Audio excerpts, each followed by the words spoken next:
Памяти летчиц 46-го женского гвардейского авиаполка. Ольга Мальцева, Арзяне, «Ночные ведьмы». Деревянный биплан, две кабины открыты, ночь страшна и темна, а девчонкам лететь. Мама, вспомнив, вздохнув, может, будут убиты, каждый вечер они отправлялись на смерть.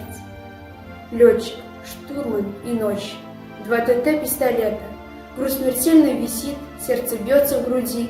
У кого-то из них песня будет не спета, никому не известно, что их ждет впереди. Парашют не берут, для него мало места, проще пареной репы, ППР их прицел.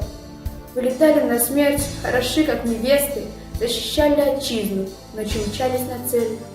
Вы не верьте тому, что девчонки те ведьмы. Умирая, они в небеса унеслись. Перед смертью молились, как все, о победе и дарили потомкам надежду на жизнь. И с небес эскадрилья ночная взывает: помолитесь о нас, как хотели мы жить. Словно ангелы в небе девчонки витают, мы не можем забыть их, мы их можем любить.